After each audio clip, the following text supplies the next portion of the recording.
Hey, this is Don from Padlock Technologies again with another video. This time we're going to talk about DNS sinkholing.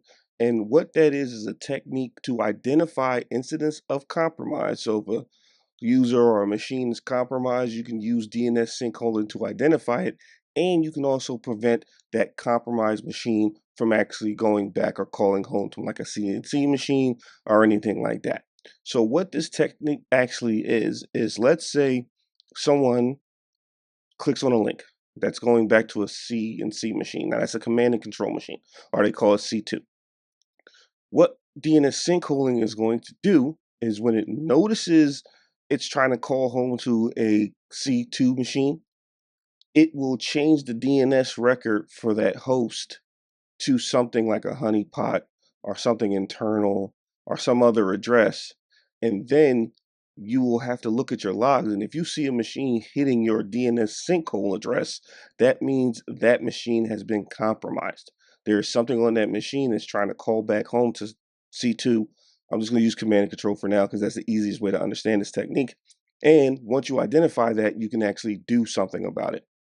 Now, people will probably say, well, why don't you just use, your DNS policy? Now, this is a part of the DNS policy, by the way. Why don't you just block it? Well, blocking it is fine, right? But if you block something and you don't actually get any kind of traffic pattern or some type of pattern, it's kind of hard to know if something's been compromised, right? So this is where the DNS sinkhole comes in. Again, it's an address that you're going to program in the FTD. We're going to use the FTD for this. Palo does have a sinkhole technique as well, and I think Fortinet does, but we're going to focus on the FTD here, or secure firewall.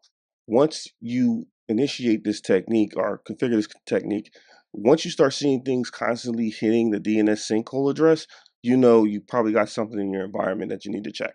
So let's go in here, look how to configure it, look where to attach it, and then hopefully, if you got an FTD or secure firewall, whatever you want to call it, you'll start implementing this in your network. All right. So let's log in here. Don't know why that happened, but let's log in here. And we're going to take the existing session because I was doing some other things upstairs. And now to configure this, the first thing you need to do is you need to configure your sinkhole address. So you go to object management and scroll down here and you have sinkhole. So let's look at this. So the sinkhole, you name it, I called it sinkhole, and I gave it an IP4 address of 192.168.168.254. You can actually send this to some honeypot or something like that.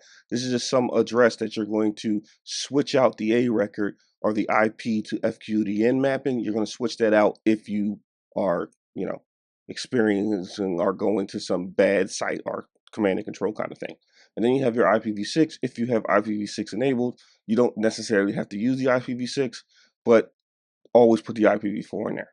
Now you want to set this to block and log connection to sinkhole. Don't just log the connection to sinkhole. You want to actually block that connection, because if you just do the first one, which I don't even know why they even have this as an option, but if you do the first one, it's still going to allow the connection back to the C2 machine. This one will actually block it. Now the type, you have three types. I usually set this to none, but you have command and control, malware, and phishing, but I'm going to keep it as none right now. Now, where do you apply this?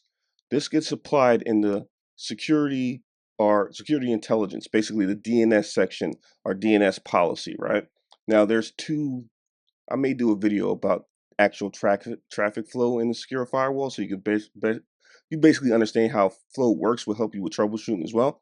But there are going to be two times where you're going to go through SI, which is security intelligence. They have the DNS and then they have the IP, right? I believe IP is at the end, DNS is the first one, right? So what we're going to do to apply this sinkhole, we're going to actually apply this to a DNS policy. So I have a DNS policy here. Let's see what we got here. This one here.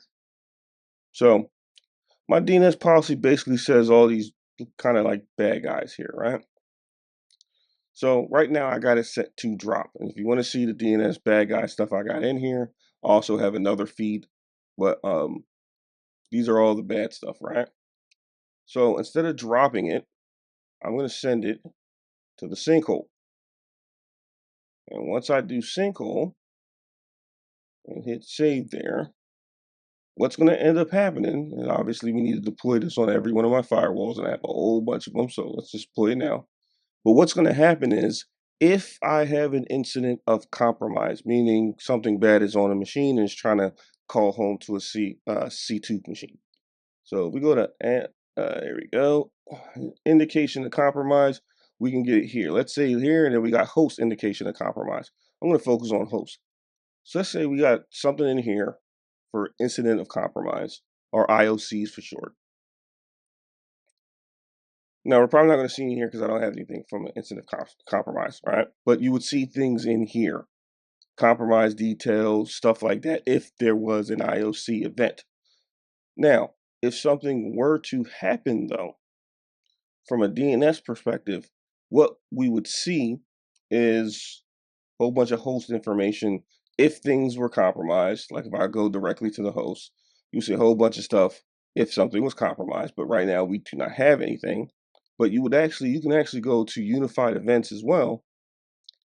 And if you see anything that went to sinkholes or any kind of like action here, and you see, hey, this is hitting my DNS policy is the thing that actually stopped this from happening, you would actually go in here and get a lot more details. And at the bottom, when this thing actually comes up, you will see, hey, this got caught and something bad happened, incident compromise, and security intelligence based on what we saw, we send it to the sinkhole.